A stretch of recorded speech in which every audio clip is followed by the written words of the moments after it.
Annette King. My question is to the Minister of Health. Does he stand by all his promises in health? Honourable Tony Ryle. Mr Speaker, within context, and this includes providing more frontline staff, including 2,500 more nurses across our district health boards compared to 2008, and investing an average extra $500 million a year over the past 5 years into the New Zealand Public Health Service. Supplementary question, Honourable Annette King. Does he recall saying just a few minutes ago that in government you are expected to honour the pledges of your campaign? If so, why hasn't he honoured the pledge to continue Labour's health spending growth track made by him after the global financial crisis had started and after the pre-election fiscal update?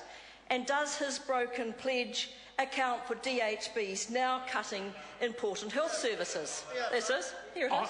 Honourable Tony Ryle. Mr Speaker, I think certainly the member will find that Labour's spending path was certainly replicated in the 2009 budget when we had a $750 million increase. But what the member has to remember is that this party pledged to continue investing strongly in the New Zealand Public Health Service, and we had $500 million a year on average during the most difficult economic times. Point of order, Mr Speaker. Order. Point of order, Honourable Annette King. Mr Speaker, I seek leave to table Health Policy Part 1, which says that they will continue funding the current health spending growth track. This is the National Party's pledge. The Minister seems to have forgotten. No, if members want to look that up, they can certainly find it. Supplementary question. Supplementary question, Mr Speaker. Supplementary question, Honourable Annette King. Is he aware that the Chief Executive Officer of Hawke's Bay District Health Board said last week that his board is getting its lowest funding for, quote, many years? It's going to be, quote, a tough year, and the standard of some services will have to be adjusted and access to some modified, with $16 million to be shaved off this year's budget to meet the Minister's expectations. And is that what he promised the people of Hawke's Bay in 2008 and 2011?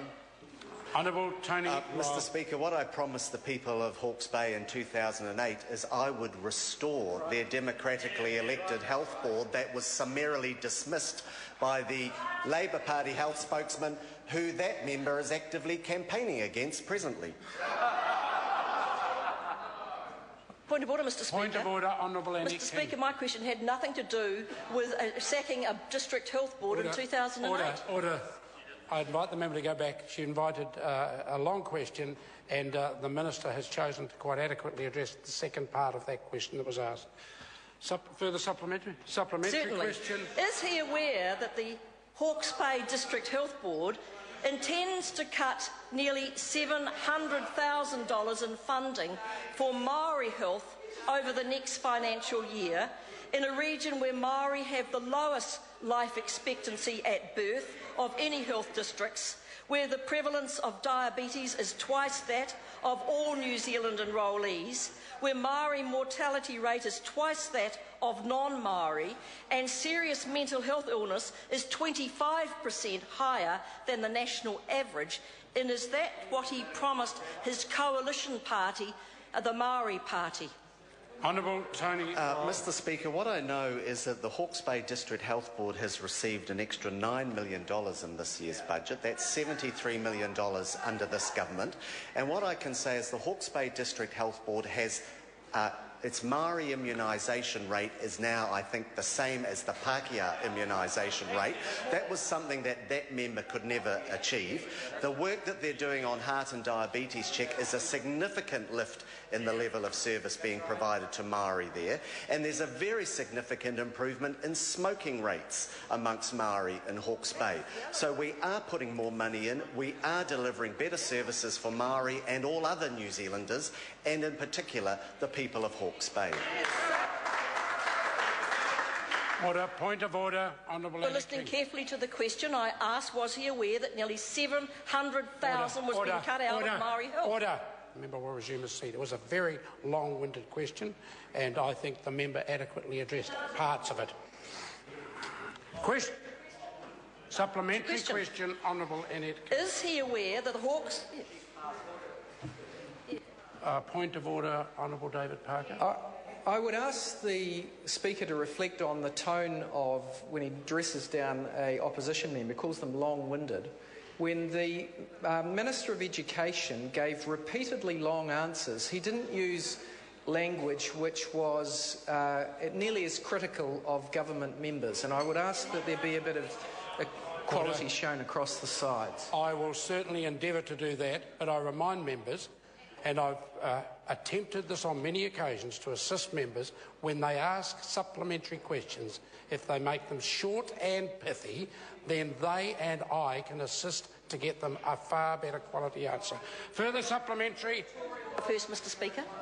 Point of order, Honourable Annette King. I seek leave to table a fact sheet from Ngāti Porou Haurora 2013 that set out all the appalling health statistics that I have just said in a question that the Minister then went on to totally ignore in his answer.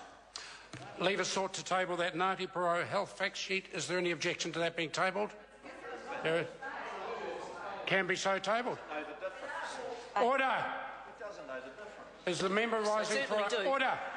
Supplementary question, Mr Speaker. Supplementary question, Honourable Annette King. Mr Speaker, is he aware that Hawke's Bay District Health Board intends to cut over $1 million from mental health funding this financial year to local service providers and out-of-region services, and $795,000 from the disability support budget, funding that is provided to community organisations? Honourable Tony Rowe. Mr Speaker, the information that I've been provided about mental health spending in the Hawke's Bay is in fact that they do expect to spend more in terms of the mental health ring fence this year compared to the previous year. Of course, they will be moving their funding within their various spending priorities, but what I can assure the member of is we have given them more money this year.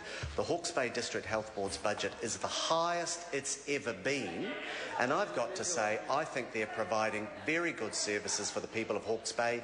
It's been backed up by significant capital investments that we're making in terms of improved mental health services and the Wairoa Integrated Family Health Centre. Point of order, Honourable Annette I seek leave to table page 35 of the District Annual Plan of the Hawke's Bay District Health Board, showing that $1 million is to be cut from mental health funding. Leave us sought to table that particular page, page 35. Is there any objection to it being tabled? Appears to be none. It can be tabled. Question number 11, Katrina Shanks. Thank you, Mr Speaker.